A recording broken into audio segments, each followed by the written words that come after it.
Hey guys, welcome back to Magic TV. My name's Craig. It is 12 o'clock on a Sunday, which means it's time for a Q&A. Now, this is where I take all the questions that you've asked over the course of the week and I try to answer them to the best of my ability. Now, a couple of things. First of all, again, I want to say thank you to everyone that's reached out and in the comments said nice things and about Coco. Really appreciate it. I really appreciate it more than you'd know. Here's the thing. Anybody who's supported the channel, anybody who's watched a video, clicked on a link, whatever, from the bottom of my heart, thank you. You guys are the reason why I actually do this, and it can sometimes be quite hard to find the time to continue to do this to the level that we do it at, and it's you guys that really kind of push me forward when sometimes it's quite difficult. But anyway, thank you is what I'm saying. Now, if you've never seen a Q&A before, any questions that I get over the course of the week, I answer, and you're getting my raw and unfiltered opinions. So in other words, I haven't prepared answers for these questions. A lot of the time, I'll take the answers. If there's something that maybe will take too long to ask, what I'll do is I'll make that the basis of a future video, if that kind of makes sense. Also, try and get the questions in by Tuesday or a Wednesday. It's actually a Wednesday morning today. I typically film these on a Wednesday. If you ask the questions after Wednesday, I'm probably going to miss it. Leave it down below and I'll get to it next week. With that all being said, there are a lot of questions here. Oh my God. So I'm going to get right into it. I don't know how long this Q&A is going to be, but kick back, relax. We're going to get straight into it right now. Okay, so the first question is more of a statement. It's from Ray Eden's World of Magic, who says, thanks for the answer to the question regarding accidentally messing up the Cube Force. I own Cube 52, and I think I would use it to do what you describe, since I have the deck with me anyway. By the way, Cube 52 is my favorite piece of Cube Magic that I do for close-up shows. Man, thank you so much. I love Cube 52. It was a passion project of mine. It was very difficult to get the producers, Murphys, to understand what I was trying to do with it. It was like, what, so it's a deck of cards with colours in it? Yep, that's all, but it's going to be able to do an awful lot. And luckily, they got on board with the vision, and I'm very, very proud of Cube 52. So the fact that you like it really means a lot. Thank you very much.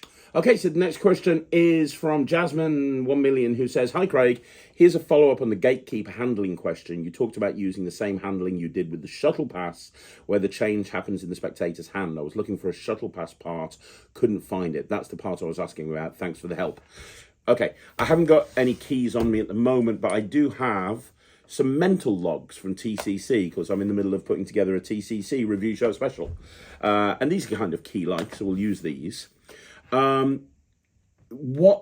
the concept of doing Gatekeeper in the spectator's hand is very, very simply, you show the key with the hole in it, you do a Shuttle Pass, they hold on to the head of the key, and you move backwards and stretch the hole while they're holding on to it. Now, more specifically, first of all, the Shuttle Pass. A Shuttle Pass is switching one object for another. So let's say that this is the Gatekeeper key, and this is a normal key. You would have this in finger palm here in the right hand. This would be in an open finger palm in the left hand. Now, the left hand is going to turn palm down like this. Now, the thumb goes on the key to keep it in position, okay? And so the left hand's going to do that. Now, the right hand does this. It pushes the object up to the tips of the fingers, right? Pushes it up to the tips of the fingers, give it some motion, some movement.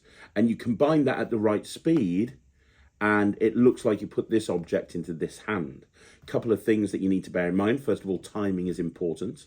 So in other words, this, not so good. You want to combine it so that it really does look like you're just putting it into this hand.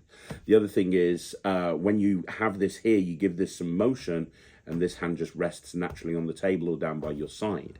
You do it at the right speed, and it looks like you put the thing into this hand, right? So that's what Shuttle Pass is. Now, in the context of Gatekeeper, what you do is, it's the same thing. So they've examined this key. This one is the Gatekeeper key, that's in finger palm. You take this back. Now you're going to do the Shuttle Pass, but when you do the Shuttle Pass, what you do is you hold this key like this. So when you take it into this hand, you hold this key like this. So your thumb is covering up the elongated hole in the stem. But they can still see the hole. The hole is sticking out from underneath your thumb. So they see the key here, they've just examined it, you put it here into this hand, they just see the same key apparently, and they see the hole.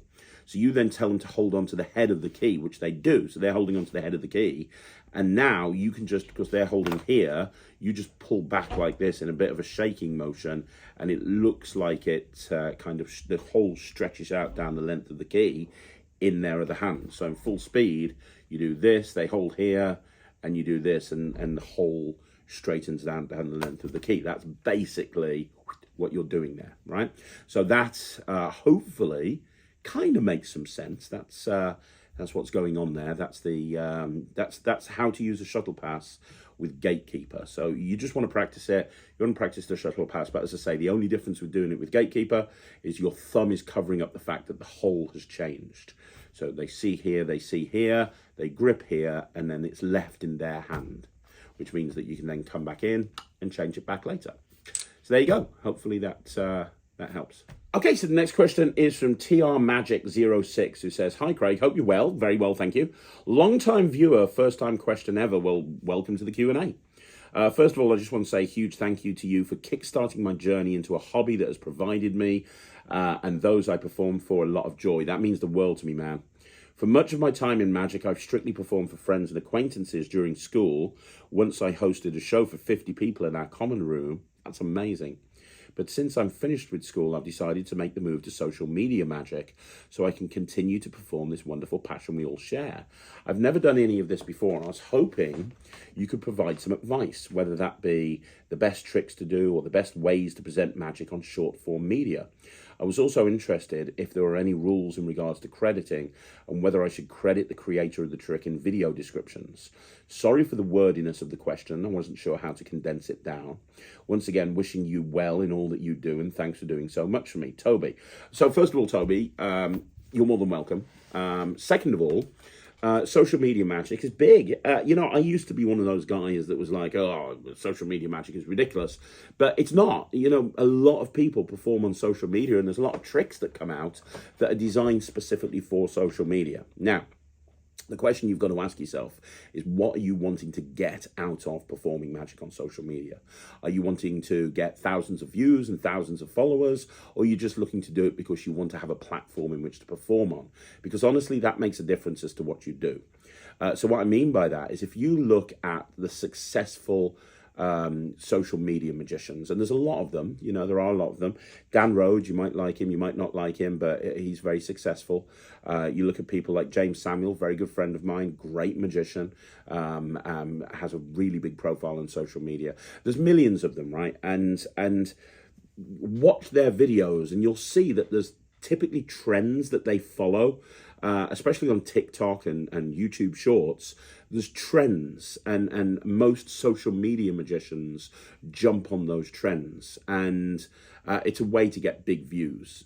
So if you want to get big views, I'd follow a lot of other social media magicians, look at what they're doing, and look at how they frame it. A lot of the time they're in the screen, it's just them, or it can be that it's them and they've got an assistant there with them who's normally you know, in on the act, so they're freaking out, but it's normally a kind of a fake reaction. But a lot of the time, that's kind of how social media magic is presented, and it's a winning formula. It works. Somebody like Dan Rhodes, for example, has had, you know, millions and millions and millions of followers from using that exact same strategy. And there's nothing wrong with that. I take an issue when people start exposing magic. I don't think you should expose magic. Don't get down that route. Now, if you want to do social media magic just because you like performing magic and you want to use it as a vehicle in which to perform, then you can do it in however you want to. So my son, Ryland, he is on social media an awful lot. He doesn't have the biggest following, but I mean, it's not bad. I think he's got like almost 20,000 followers on Facebook, and I think roughly the same on Instagram. And he posts magic very frequently, but he doesn't have a strategy for it. You know, sometimes he's sitting at our kitchen table, sometimes he's on the driveway, sometimes we're out at a gig and he'll just put something up. Sometimes he's, you know, at school or whatever it may be. He's just posting, he's filming videos and posting them with no particular strategy in mind. And he's just putting videos up because he loves performing and he loves showcasing what he does. And that's absolutely fine. And Ryan doesn't really care less about having millions of followers on Instagram or Facebook.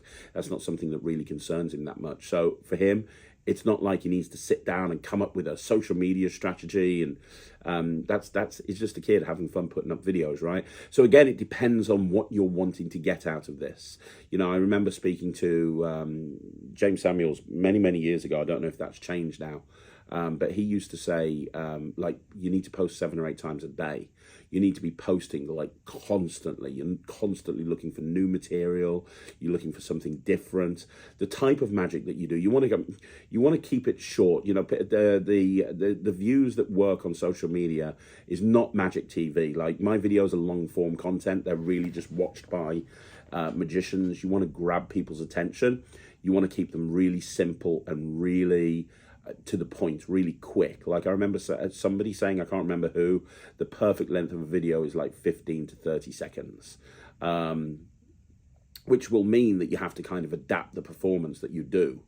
So, for example, Ryland has just recently published on his Instagram a trick called Drawn, which is a new trick that's come out. And the trick involves having a card picked, having the corner torn off the card. There's a whole bunch of procedure. When Ryland filmed the video, he got rid of all of that. He just started with a card with a corner torn off, so he could do the whole thing in about 20 seconds. Because, you know, if you're scrolling through social media and you see a magician and they're there and they're just like having a card picked and then tearing a corner off, it doesn't look very interesting. But if the first image is you holding a piece of a card and you go straight into this kind of magical moment, that's kind of more of an interesting jumping off point. So you want to try and keep it as short as possible. People's attention spans are very short. The goal is that you want to kind of have something happen almost straight away. Make it look intriguing, make it look interesting, make it, you know, when people stop, think about TikTok when you're on that For You page and people are just scrolling and scrolling, or Instagram with that Reels page where they're just scrolling and scrolling. You want them to stop and just kind of look and kind of grab their attention. So that's kind of the goal. In terms of whether you should tag people in, or you don't need to credit people. If you've bought a trick, it's your trick that you've bought, you know, unless there's performing rights withheld, which very rarely there are. You don't have an issue with that. You don't have to go, now this trick. Now, Ryland sometimes does, because Ryland's got certain magicians that he really likes. And if he's performing a trick, he wants to tag that magician in to let them know that he's performed their trick, and he wants them to see it. So the other day he did Jackie Yu's sunglasses trick, Sleek. And he published that on Instagram and tagged Jackie Yu in and said, this is a new trick by Jackie Yu, it's amazing. And Jackie shared that on his story. So, but that wasn't done because he was trying to credit Jackie Yu. I think it was really more to the fact that he was trying to grab Jackie's attention and let him see that he's filmed this video of one of Jackie's tricks. So you don't have to credit at all. That's not a thing that you need to do. But if you want to tag the creator in, you can do. You know, some creators like it, some don't. I know Lloyd Barnes doesn't like being tagged in on videos that people have done of his tricks.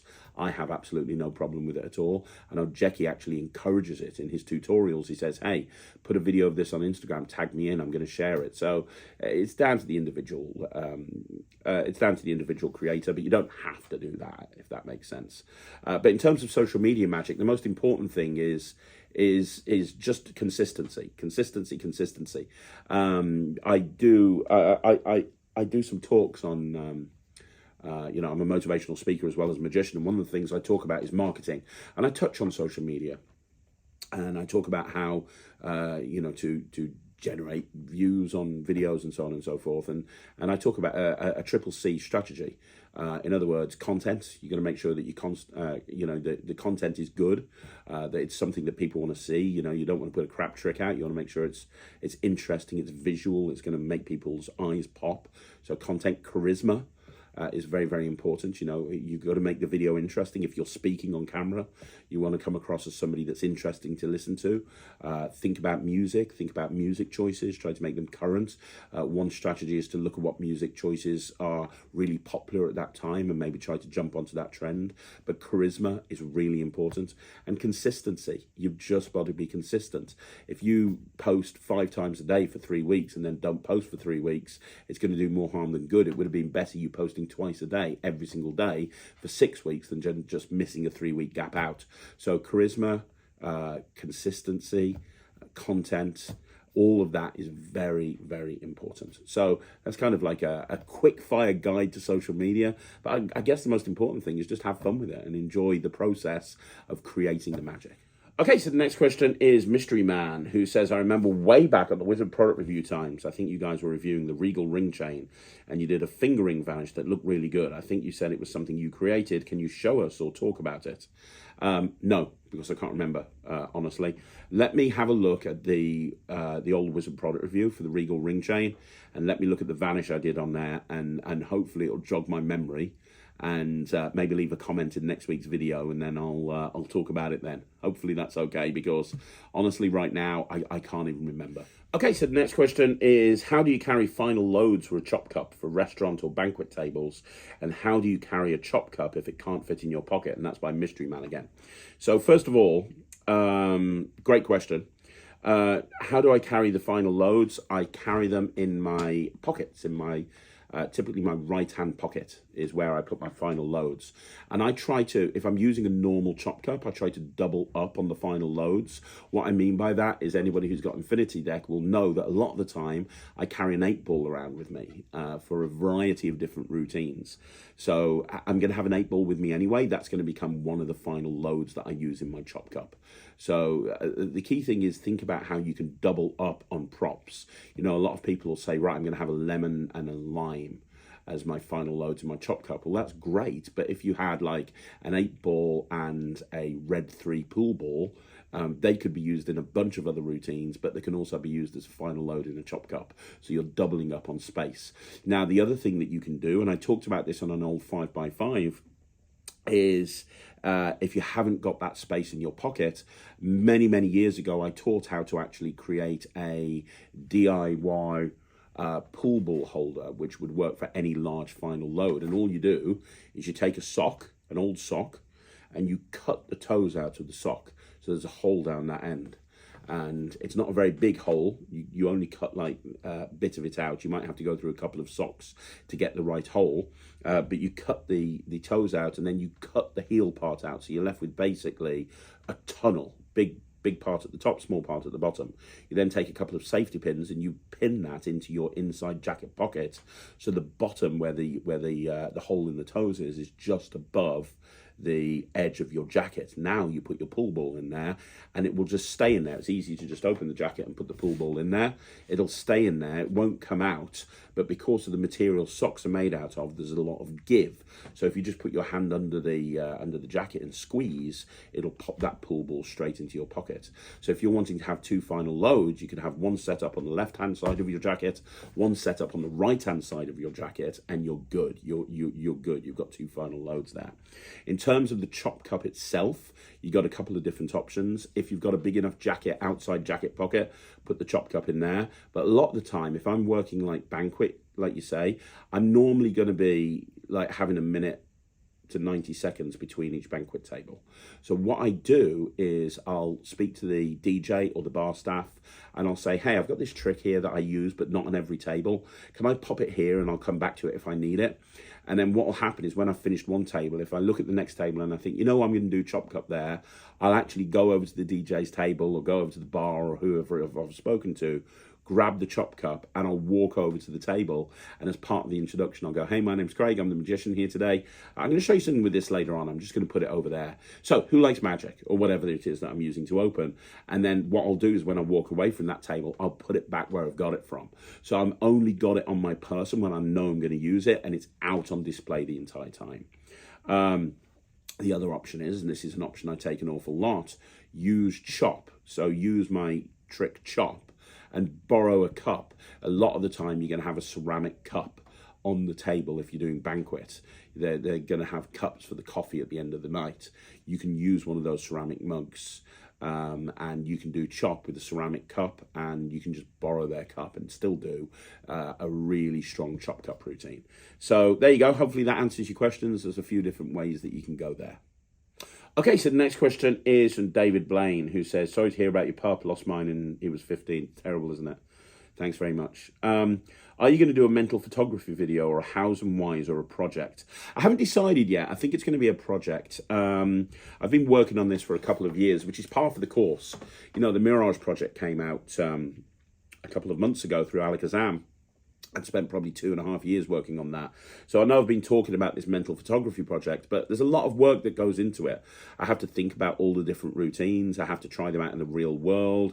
Then you tweak them based on the reactions you're getting. Then that might make you scrap some of them and go in a different direction because you only want the best stuff on there. It takes a long time. And I've got 9 or 10 solid routines at the moment, like really solid routines with a mental photography deck.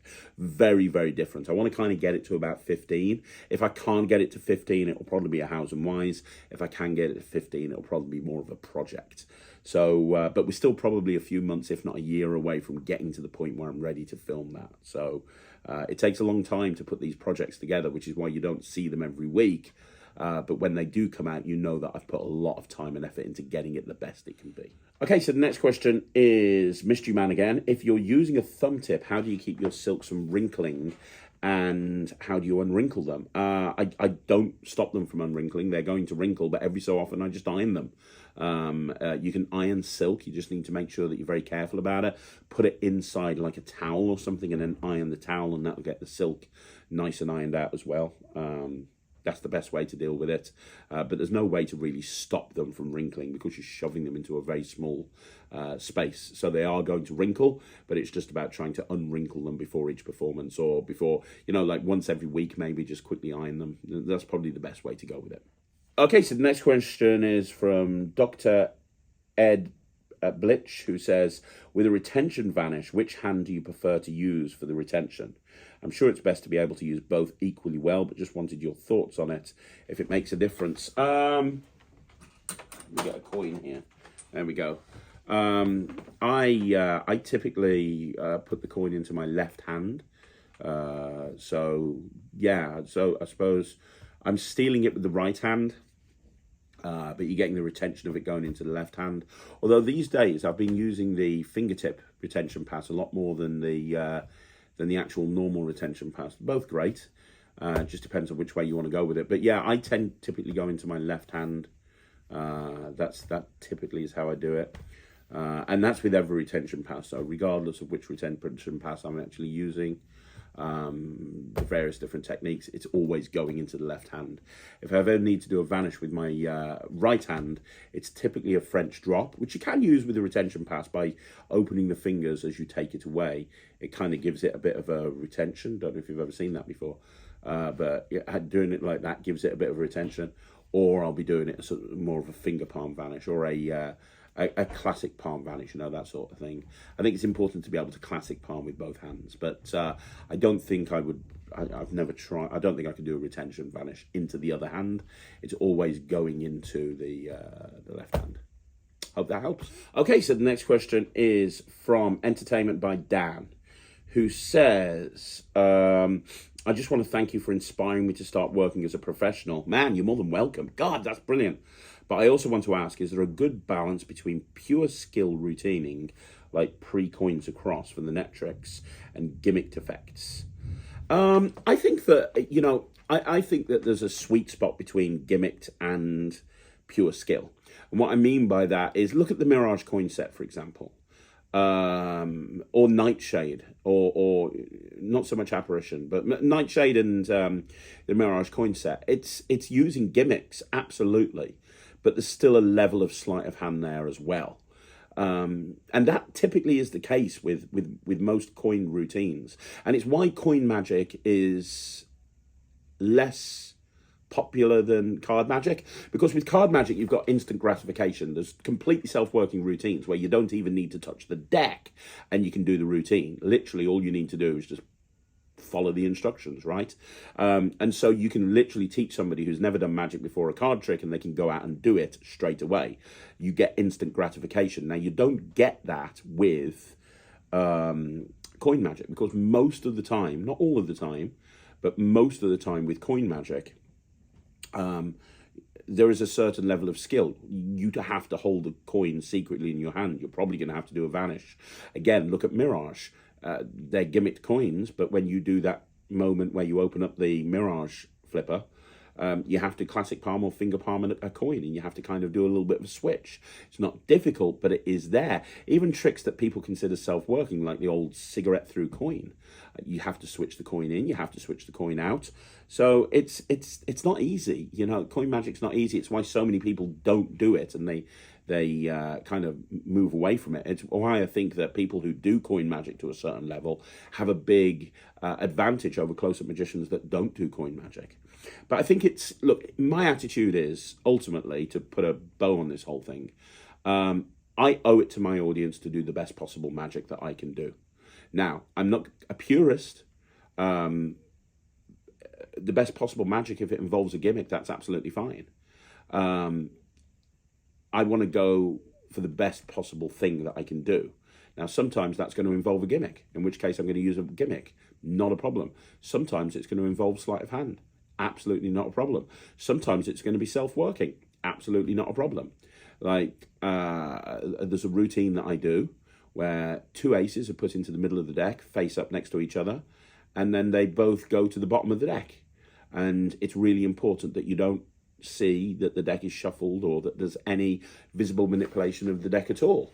So the easiest way to achieve that, well, not the easiest, but the most direct way to achieve that is by doing a pass with that deck of cards.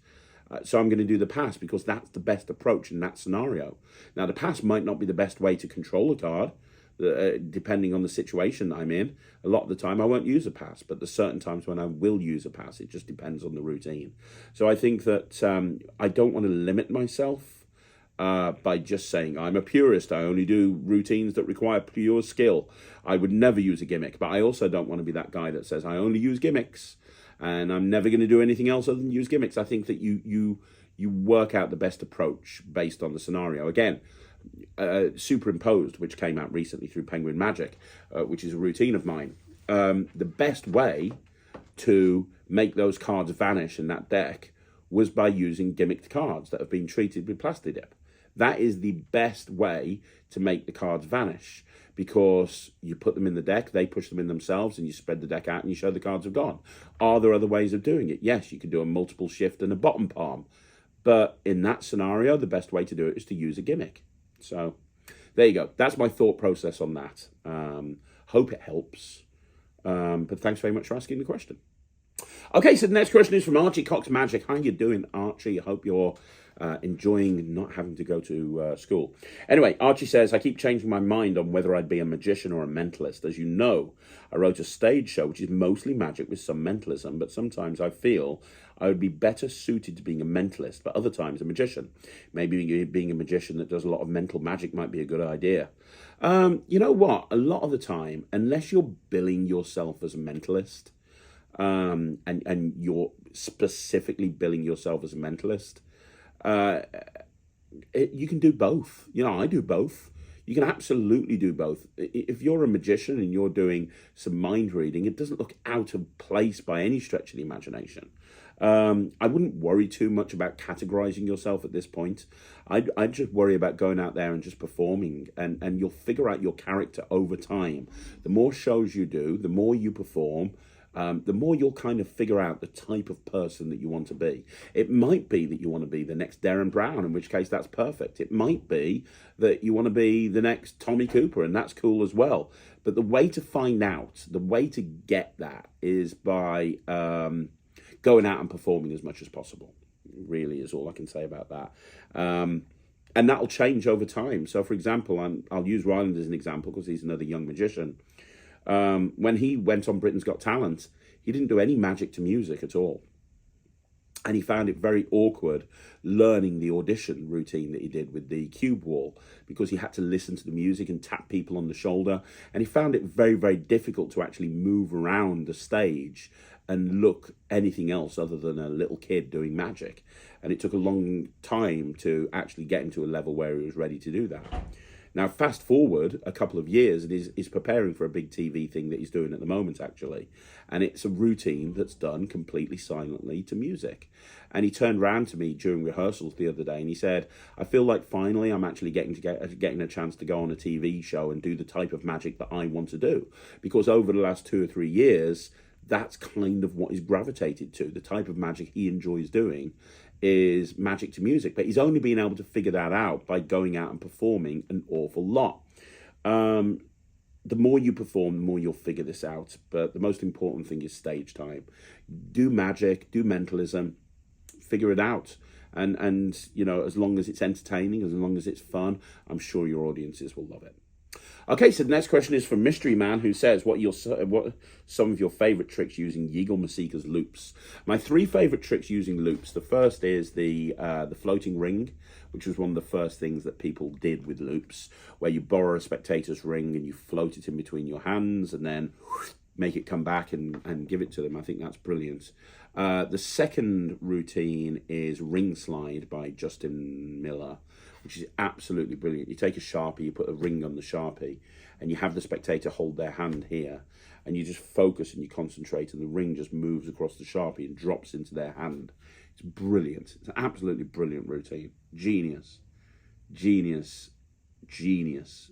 Genius.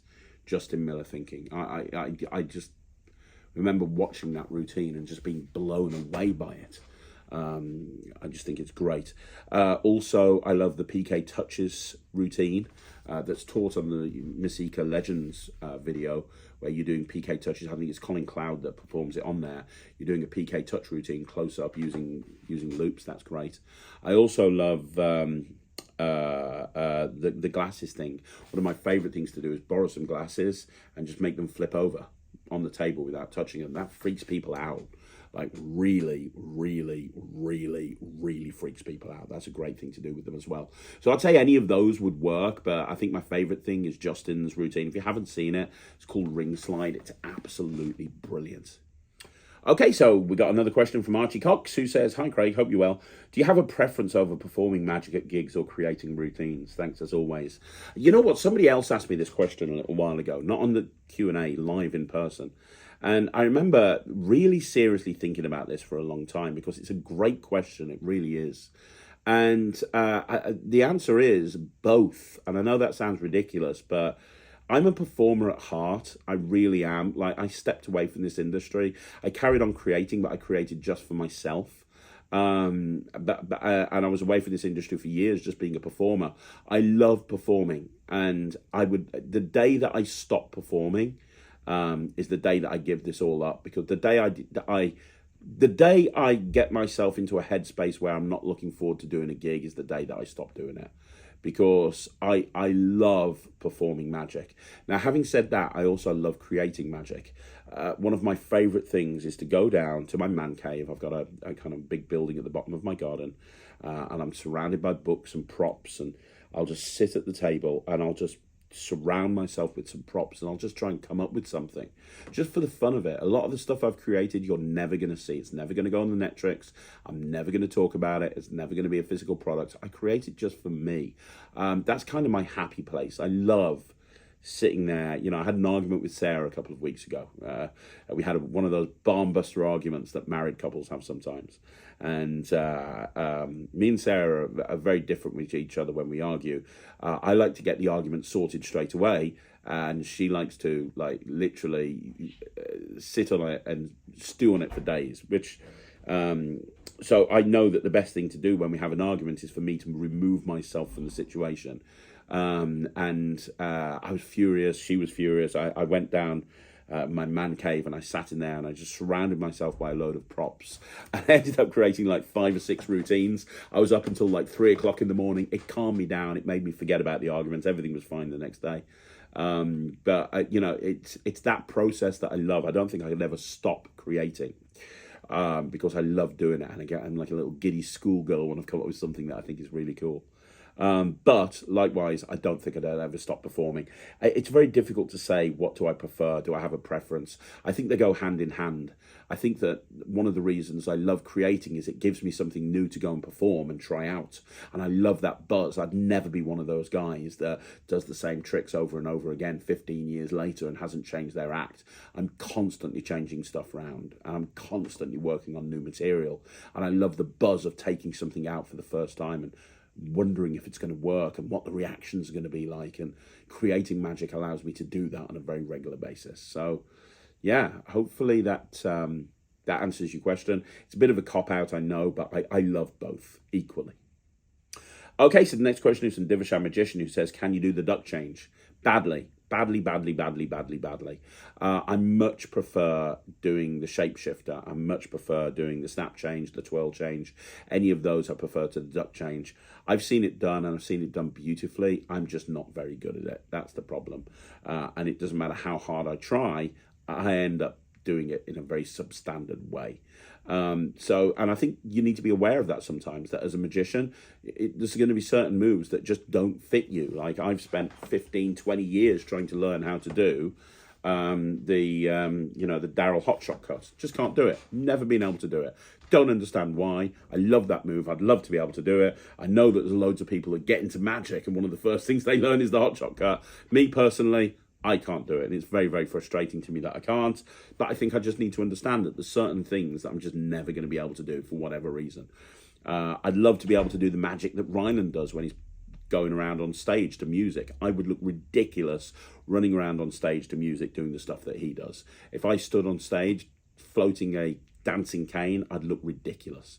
There's certain things that you're just never destined to learn. So yes, I understand the technique behind the duck change.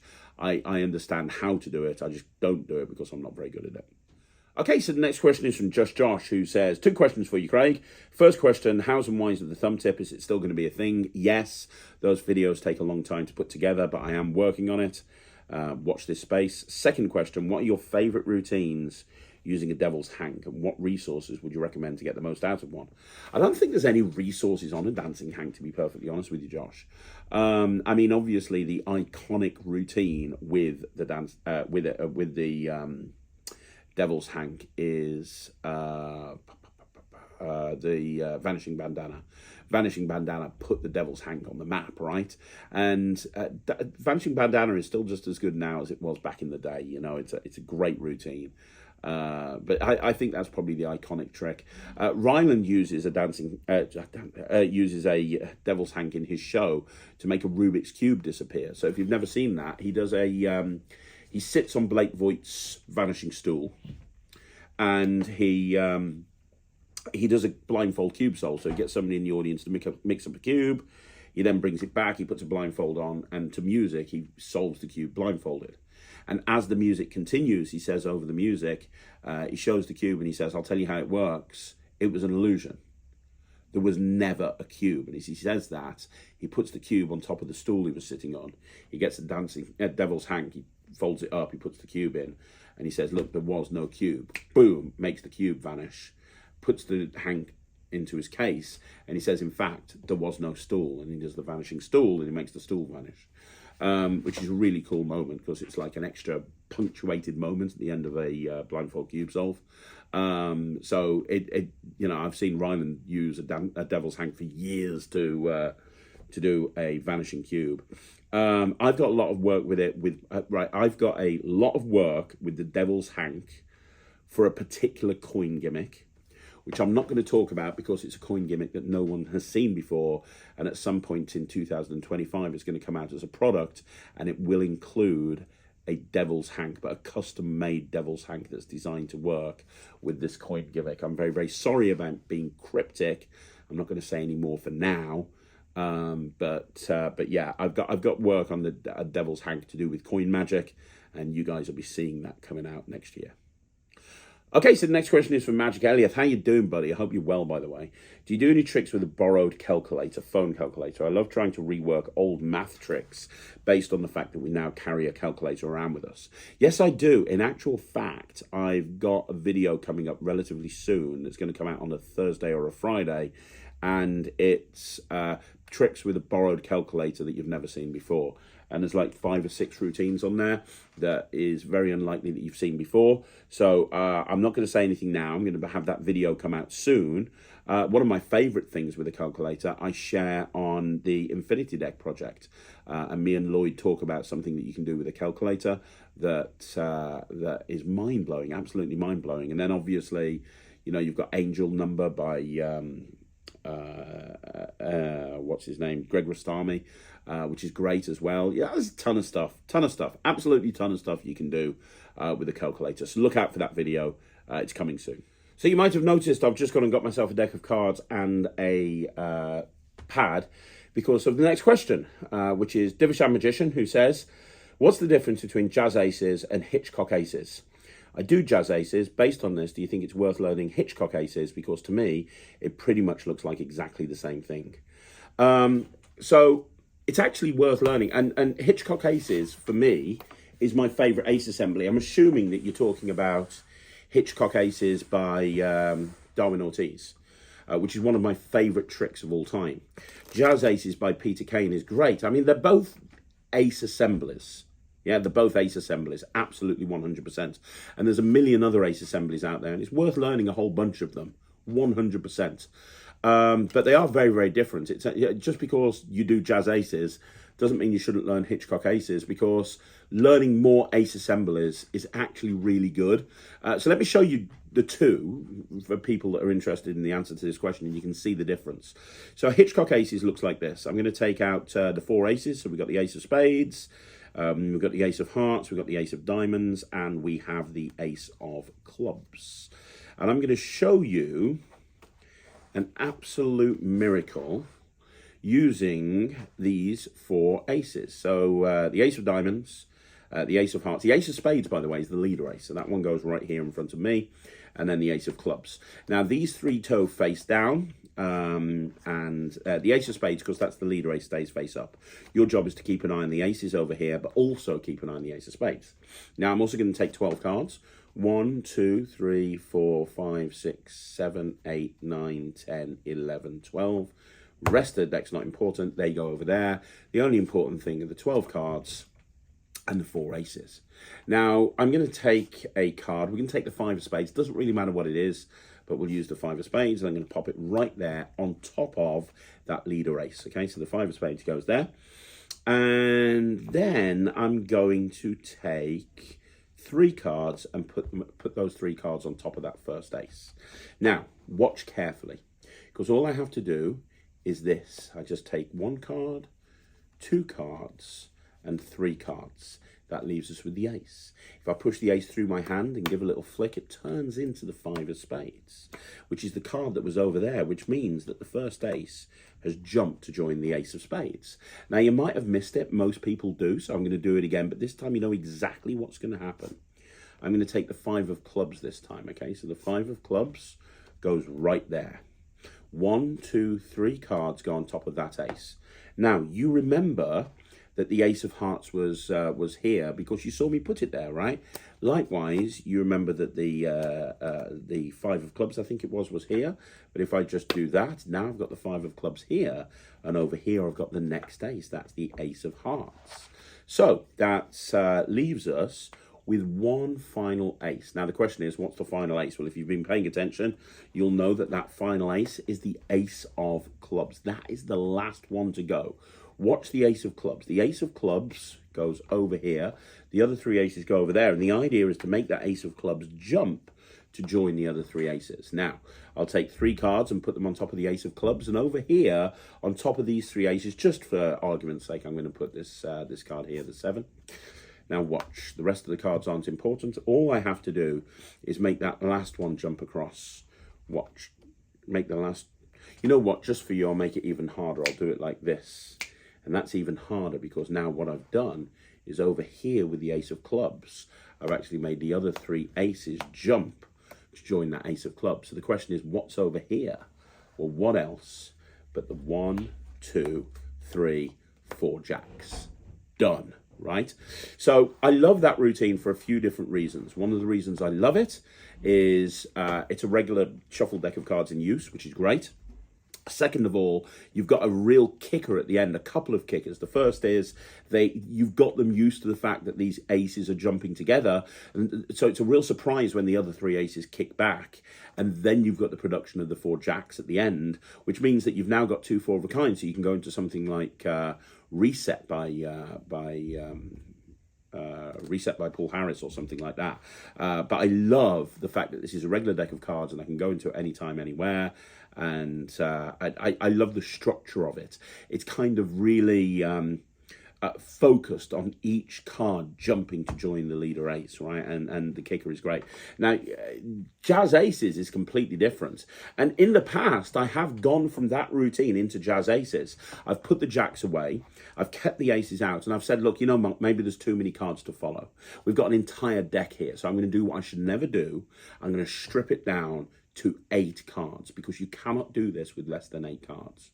In reality, you can do a 7-card assembly, but let's not get into that. This is presentation. So Jazz Aces looks like this. I'm going to take out 1. I'm going to take out 2, 3, 4 cards. Now, these cards are indifferent. That's right. They don't care. The only important thing about these cards is they're black spot cards. That's all really that matters about these cards. The important thing are the aces. So we have the ace of diamonds. We have the ace of clubs.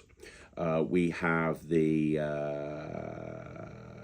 sorry, hang on a minute. Let me start that again. I am an absolute idiot. This is what happens when you do this live. Let me do that again. I know what I did wrong. I'm very sorry about that. So we have 4 aces and we have 4 black cards. Let's see if we can do it right this time. Watch the aces, watch the black cards. So we have the ace of diamonds, we have the ace of hearts, we have the ace of clubs, and we have the ace of spades. Now, the ace of spades is the leader ace. That's the one that all the other ones are going to follow.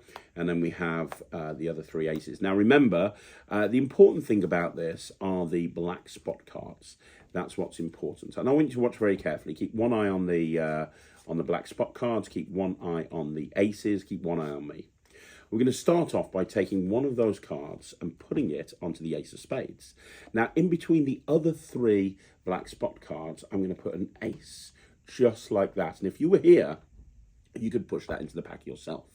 Now, all I have to do is give a little twist and snap my fingers, and that's the signal for that first ace to vanish, completely disappear without a trace. I say it vanishes. It doesn't actually vanish. It just jumps over here. Now, you might have missed that, so I'm going to do that again for you. This time you know exactly what's going to happen. I'll take another black spot card. I'm going to pop it right there. And in between these 3, I'm going to pop the second ace. Now, you know that ace is in there. You can see it going in there. Nothing happens until I do this. And yet when I do this, hopefully with any luck, that second ace has vanished completely, gone without a trace, and it's actually jumped over there. The final one, you know exactly what's going to happen. I'm going to take 1 black spot card, put it over there. In between the other 3 black spot cards, I'm going to put the final ace.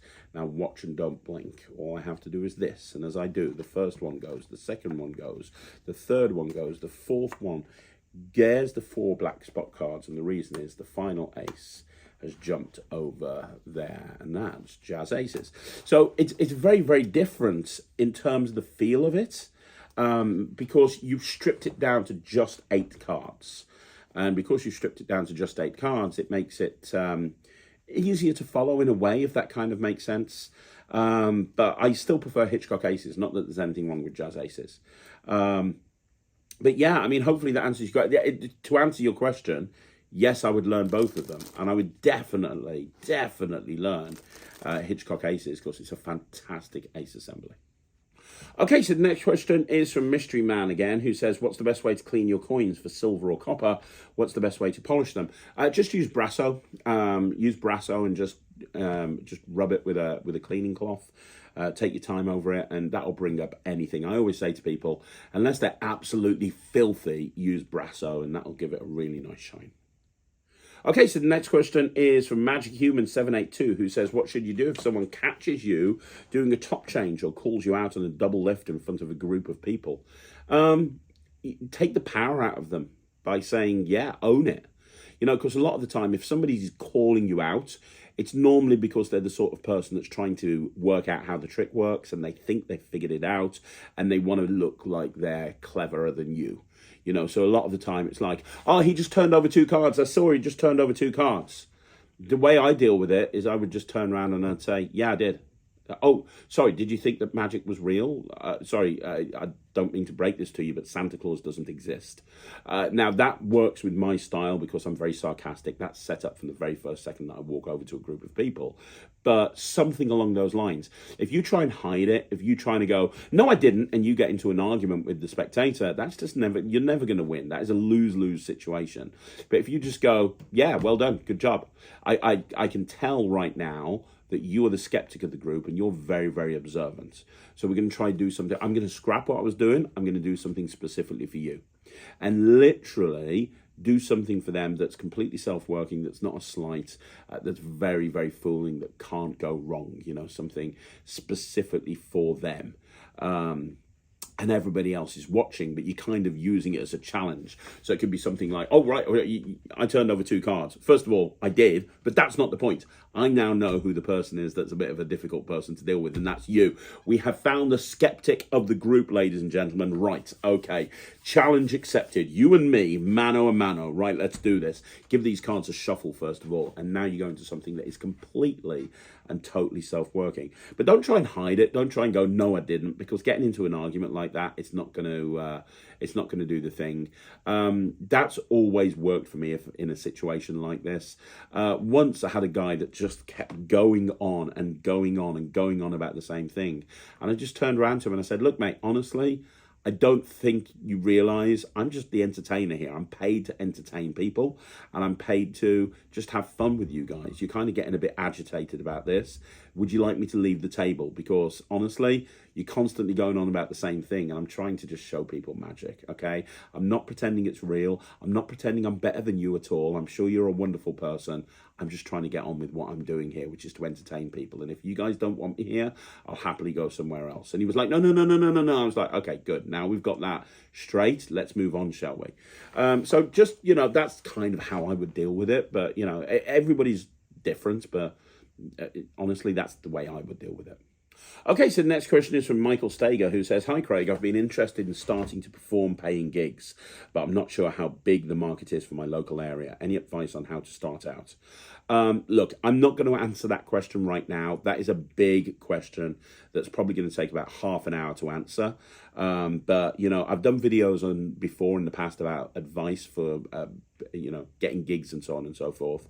But I think the idea of how to start out as a professional magician would be a good video to do.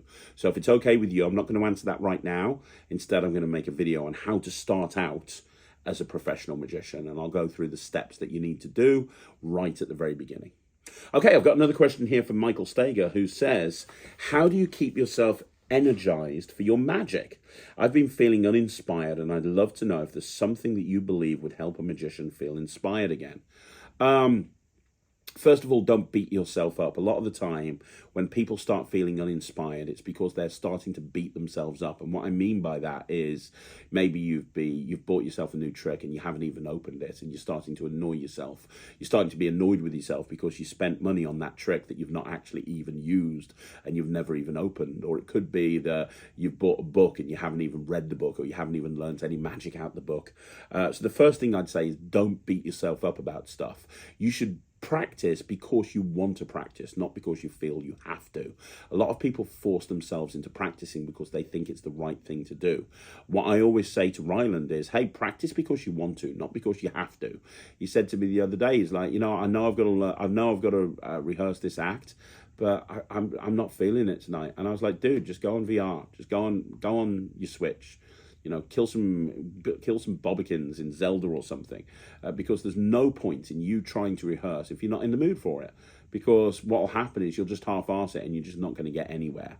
So that's important. You know, don't try and force yourself into doing something because you think it's the right thing to do. And ultimately, at the end of the day, it's just going to make you feel worse. In terms of inspiring yourself again, the biggest piece of advice I'll give you is try to remember why you felt inspired about magic in the first place. You know, when we find out about magic, when we start learning magic, wherever that may be, it might be that you saw a magician, you bought something from Penguin Magic, whatever it is, when this wonderful world of magic opened itself up in front of you, you were super excited. You know, we've always got that moment where we want to buy everything. Oh my God, I want to learn this, I want to learn this, I want to learn this. And that ebbs away over time. We'll try to remember how you felt at that point, how you felt when you were first learning magic and everything was super exciting. And then go back and try and recapture that. Watch some videos of magicians performing, not to learn it, not to figure it out, not to for any other reason other than you just enjoy watching that trick, right? Just I love watching old videos of Paul Daniels. I love watching episodes of Penn and Teller Fool Us. I love watching people performing magic. One of my favorite things one of my favorite performances of all time, and I've talked about this on the channel before, is the Phone Act by Soma. Every time I watch the Phone Act by Soma, it energizes me. I get excited about magic again because honestly, I think that's one of the most beautiful pieces of magic that I've ever seen, and I regularly go back and watch it. And then don't feel that, you know, it's not a problem to take a break for a day or two. It's not a problem to just not think about magic. There are days where I just don't think about magic at all. And I just don't think about it. I don't think about performing magic. I don't think about doing magic. There's days that I have that, and that's not a problem. You know, sometimes it's the old expression, isn't it? Absence makes the heart grow fonder. Too much makes it wonder. So don't be going away for weeks upon weeks upon weeks because you'll end up having an elongated break that will last forever. But it's not a problem to step away from it for a day or two. And then one more piece of advice is learn something new that you've never done before. You know, we always stick to the same thing, but go and learn something new. Go and a genre of magic that you've never, ever thought of before. Go and try and learn some stuff out of there. Have you ever done rubber band magic? Go and buy some rubber bands and learn something brand new, like you're a beginner at it again. And that'll bring back your levels of excitement as well. So all of that should help, in all honesty. So hopefully that advice helps. If not, let me know down below. Okay, so the next question is from Corner Eagle, and who says, sorry about your loss. Thank you very much. Really appreciate it. Something completely different. Do you know of any resources for Rubik's Cube sleights, like full shuffles and such? I'm trying to put together a trick that I think would be better with a cube switch rather than an equivoke, and it'd be nice to have some inspiration there. Without a shadow of a doubt, go to the Refractor Project. It's run by Kev G and Colin Klaus. I think it's rubikscubemagician.com or rubikscubemagician.co.uk. They've got 6 volumes of ungimmicked Rubik's Cube magic there, and you can buy all 6 volumes and get access to everything immediately, or you got one volume that you can buy and then another volume. But honestly, if you're looking for resources for Rubik's Cube sleights, there is no better resource on the planet than the Refractor Project by Kev G and Colin Klaus. I did a review show special last Sunday and I mentioned the Refractor Project in there. So go and have a look at that. It's incredible, basically. Okay, so the next question is, what force would you... It's by Wireless TKD, who says, question this week, what force would you recommend for a routine that requires 3 spectators, each choosing 3 different cards? For this routine, the cards will be revealed to everyone, magician included, right away. Okay, 3 spectators each choosing 3 different cards. I personally think I would use the Henry Christ force, which is a double backer. I haven't actually got that on me at the moment, but I think that I would probably use the Henry Christ force. But you're probably wanting an ungimmicked, right? Ungimmicked handling. I mean, you could just do a series of classic forces or riffle forces. 3 people picking 3 different cards. I think maybe I would get 3 people to cut deeper force themselves. So I'd hand the deck to somebody and I'd say, cut a small packet of cards off, turn them face up, put them back on top of the pack. Cut deeper, cut more cards than you cut to before, turn them face up, put them back on top of the pack. Spread through. these 3 cards here, drop them on the table, put the rest of the cards face down on top, hand them to somebody else. Can you do the same? Cut and then cut deeper. Brilliant. Spread through for the first 3 face down cards, put them there, put the rest on top. Very good. You do the same thing, cut a small packet of cards, cut deeper, spread through for the top 3, the first 3 face down cards, put them there, put the rest on top. Brilliant. And those are the 3, those are the top 9 cards of the deck. Because the beautiful thing with the cut deeper force is you don't have to do anything. They're doing everything. You don't even have to touch the deck. I think that the cut deeper force, honestly, is one of the most underrated forces in Magic. If you want more of a sleight of hand based alternative, I'd have the 9 cards at the bottom. And what I'd do is I'd probably do the Vernon strip out. Is it the Vernon strip out? I always get the name of this wrong. It's Derek Dingle's no lap switch. I can't remember. I'm an idiot. But I'd have 3 people pick cards. 3 people I'd have 1 person touch 3 cards, and I'd strip them out and put them there. So that's the first 3. Now you'd have to take the 3 cards at the bottom and double undercut them to the top. Now you've got access to the next 3. So now you'd get 3 more people to touch cards. You get the next person to touch 3 cards. Do the switch, and those are the next 3. And then you'd have to get the bottom 3 cards to the top as well, there. So you'd do another double undercut from the bottom to the top. And then you do it one final time, so you get the final person to touch 3 cards. 1, 2, 3. And you do the same sleight again. And you've got the other 3. So that's probably one of the 2 ways. If you want a sleight of hand version, use the no lap switch. If you don't want to use sleight of hand, use a cut deeper force 3 times. I think both of those would work. Okay, so the next question is from Adrian Suter, who says, "Hi Craig, I love the everyday carry approach of many tricks today, and I own several such tricks. However, I am a hobbyist, and a lot of my friends don't even know I'm into magic. So they won't ask me to show them a trick, and it feels quite pushy to show them magic without being asked. Same with approaching strangers to show them magic. Long story short, I have magic tricks with me, but I rarely perform them. How can I change this?" Well, there's a couple of different ways. First of all, present them as something that's not magic. So, for example, a great everyday carry is Chroma by Mark Lemon, which is the Stroop testing where you work out the colour. You can present that as not a magic trick. You can present it as an interesting fact. You can present it as, hey, have you guys ever heard of a Stroop test? You haven't. It's designed to test people's cognitive ability, and it's weirdly accurate. Let me show you what I mean. And you kind of go into it, and every single time you can tell them the type of person they are because you know the colour that they've thought of. It's not a magic trick. You're framing it as something else. You could very much get a reputation as a collector of interesting kind of principles that way. Like you could... something that's just come out is the Ishihara test by Liam Levenon. You could do the Ishihara test, and again, it's got a very interesting hook line. It's a small packet of cards that you can keep in your wallet. It's a great EDC, but you can talk about the Ishihara test. And hey, have you heard of the Ishihara test? You haven't? Oh well, it's a test to design if you're to find out if you're colorblind. Are you colorblind? Well, let's do this test and find out. So the one way of doing it is kind of present them not as tricks and show people interesting things, and that would work. But the other thing is, tell people you're a magician. Tell people you're studying magic. If your friends don't know you do magic, then tell them and say to them, hey, I'm starting to learn magic. I find it really interesting as a performance art. Would you guys mind if I show you tricks every so often, new stuff that I'm working on?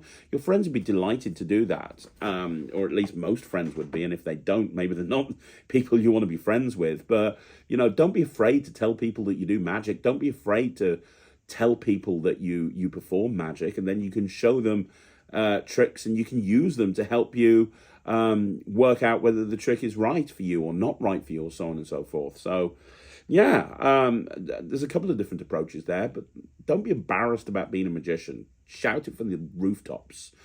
Learning magic and being able to do magic is cool. So tell everybody. Okay, so the next question is from Bryzelfia, who says... hi Craig, hope all is well with you and the team at Magic TV.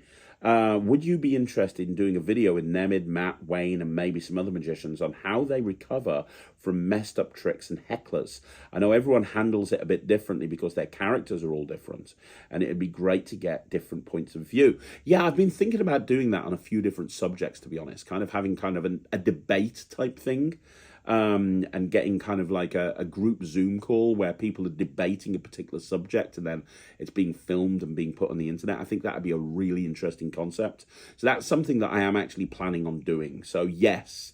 But I think I'll be doing a few of them, like one every couple of months. One would be dealing with hecklers and messed up tricks, but I've got other stuff that I'd want to talk to people about as well. So yes is the answer. I will be doing something like that sooner rather than later. Okay, so I've got another question from Bryzelfia who says, can you give us a sneak preview on what you have planned for the next season of the Matt-umentary? Me and Michael are just working it out at the moment, but it's going to be bigger. There has to be like a big payoff at the end. Season 1 was all about getting him to perform in front of people on a stage. Season 2 was about doing the bear pit and about performing at the House of Secrets. And I think you can't argue that Season 2 was a step up in difficulty level from Season 1. Season 3, I think, has to be a bigger step up still. And I've got a couple of different ways that we can go with this. I want to do what we did with Season 2, which is kind of have 2 goals running concurrently. So with Season 2, it was you're going to perform at the House of Secrets and you're going to do the bear pit. I want to have 2 things happening at the same time with Season 3.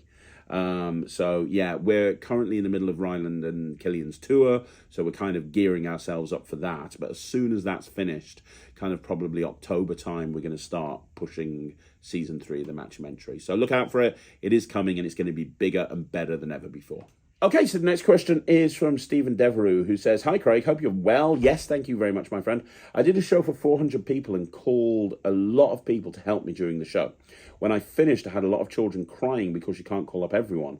Not the first time, but how to get around it. Right, okay. Just kind of make them understand as part of the warm-up, you know.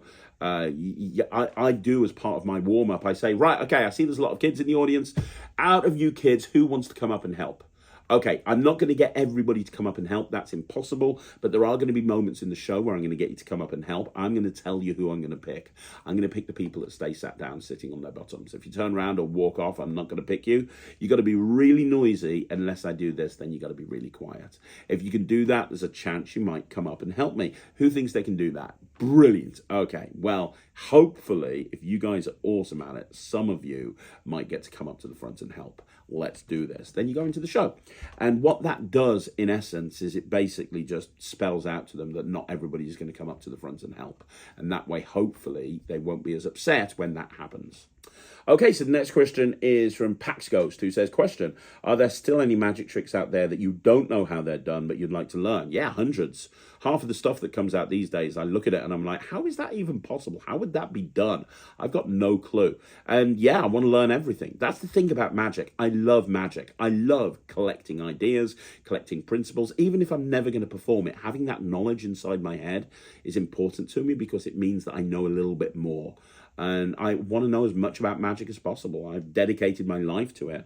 I want to know as much about magic as I can. And there's lots of new stuff coming out all the time. And lots of books that I'm reading. And I'm just constantly learning new stuff. And I think the day that you think you can't learn anymore is the day where you should give it up.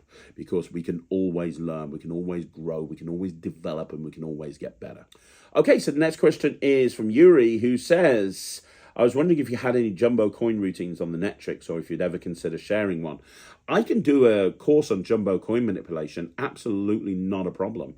In fact, I'm doing the next upload in the next couple of days, so I can include something there, absolutely not a problem, because I love jumbo coin manipulation and it's something that's really super fun. And having that information on there would probably be useful. So yeah, I will put something up on the Netrix to do with jumbo coin manipulation. Okay, so the next question again is from Yuri, and he says, I was wondering if you had any tips on the touch force, because I keep getting caught doing it. So the touch force, if you don't know, is one of my favorite forces when I'm hiding the what the back of the card is. So it's the bottom card of the deck. It's by Gary Olay. And the idea is that you cut the deck and you hold a break below the force card. You spread through and you have them touch a card. When they touch a card, you up jog it. And then all you're going to do is square that card into the pack and lift up at the break and show the card. So it's like they've seen the back of the card. So if you've got a stranger card in the deck, it's a great way to have that card picked, because when you do it at full speed, they think that they're going to see, they think they've seen the back of the card that they've picked. Now, in terms of doing it without being caught, the big tip I can give you is don't cut exactly in the center. Cut off center. I cut about 16 cards to the bottom, and I put these on top and I hold the break. So I've got probably almost 3/4 of the deck above the break. That's important because when you get them to touch a card, if you cut exactly in the middle and they don't touch a card until here, it's going to look a bit, you can't do it with the card being touched down there, for example, okay? So by having less cards underneath the break, it means that they're going to touch a card before you get to the break, right? The next thing is spread slowly. Notice I'm not doing this sort of thing. Notice I'm spreading slowly and I'm saying touch a card, and I bring my hands towards them, forcing them to touch quicker, okay? So when they touch, I'm going to push that card forward. That's the main reason people get the touch force wrong, because they're not getting them to touch the card quick enough, and so they're touching the card near the break, and that's a bit of a nightmare. So spread slowly, don't cut exactly in the center. When they touch the card, up jog it, right? And then hold that position for a minute. A lot of people try to go straight into the next move. Hold that position for a minute so they can see that image. And now you're just gonna, I like to pull down on that break and have a really big pull down there, which allows me to just come straight in and turn my hand over. And in full speed, you're here, you're here, you're here, you're here. Boom. There's no other advice I can give you. I mean, it's just like anything, it's practice. And the more you practice it, the better you'll get at it. But hopefully that helps. Okay, so the next question is from Archie Cox again, who says, another question. For super easy practice, how much practice is needed before showing family as a first audience? Because performing is what motivates me to learn and practice more rather than lots of practice in the room by myself. Yeah, I'm the same as you, Archie, to be perfectly honest. I get it to a point where I think I've got it okay. I know the sequence, I'm not going to fluff it, and then I'm going to perform it. Probably first to Ryland, then to Thea, then to Sarah, then to maybe people in the office like Katie and Kay and you know, Jack and Michael. I want to do that. For me, the best place to actually practice the trick properly is in a situation where I'm showing it to real people. Because if I do it over and over again in my bedroom or over and over again in my front room, I'm going to get to a situation where I'm just doing the same things over and over again ad infinitum. And I think that the way that you work out the actual intricacies of a trick is when you're actually doing it to real people, and have people you can trust. Like Ryland, I can go to him, I can say, right, be honest with me, tell me what you think, and he'll turn around and he'll go, you flashed on that bit. Okay, I'm going to do it, show me where. Right, okay, I'm going to do it again, but tell me if I flashed this time. Boom. No, you didn't flash. Brilliant. Okay, what did you think of the presentation? Well, it was this. Okay, let me do it again. And get somebody who can help you with that. Get somebody who you can perform to, and they can give you honest feedback. That's really important. But yeah, the place that you're really going to develop your routines and the place that you're really going to get better is doing them in front of real people. Okay, so the next question and the final question is from Divishan Magician, who says, I came up with the method of the collar name, but can you please say the method of the price tag on the teddy bear? This is a follow-up from the answer of last week's question on the themed act. I thought and couldn't come up with a price method. Okay, so what Divishan's talking about here is he has an idea for an act, which is all themed to memories, and I suggested having a teddy bear in a box which has already got a price tag attached to it and a name attached to it and so on and so forth. And the price tag is the price that they've come up with. I would, Divishan, seriously think about forcing the price, okay? And there's a many different ways of doing this. So you could use an add number pad, for example, and have people write down single digits and then give it to somebody else who ends up adding all of those digits together. You could use and the executive pad, by the way, is a great way to do that. You could, for example, use dual reality. Instead of using an add a number pad, kind of use a dual reality type situation, which I've used in the past on stage.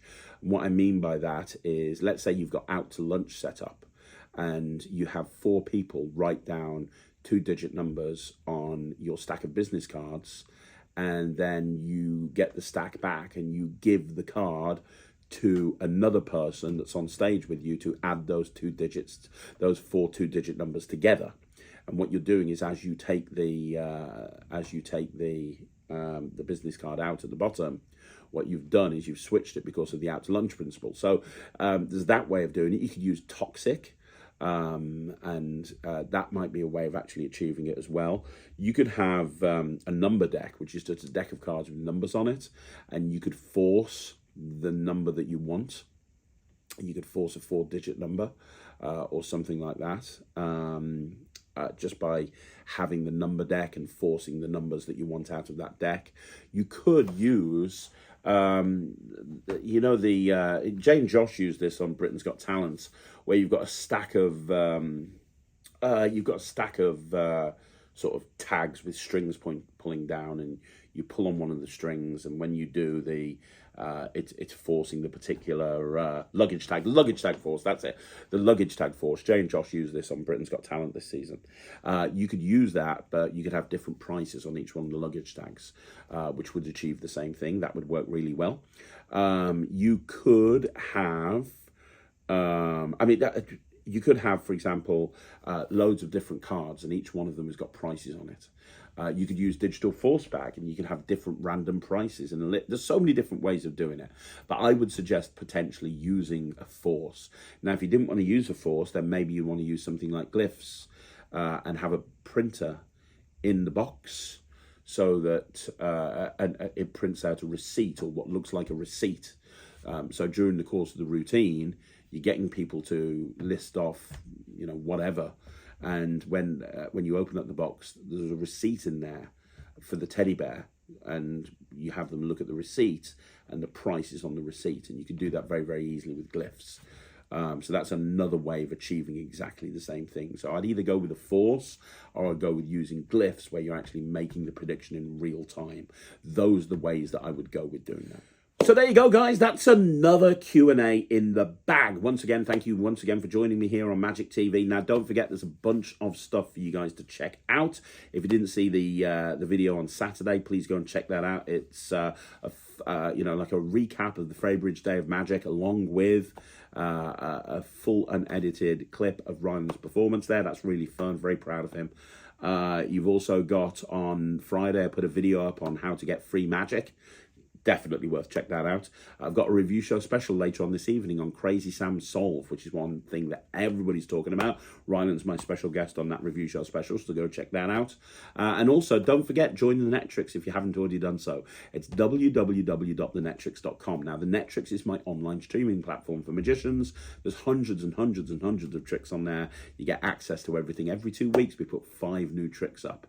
It's very, very exciting. But anyway, thank you once again for joining me. I'll see you again soon. Have a great weekend. My name's Craig, and this is Magic TV.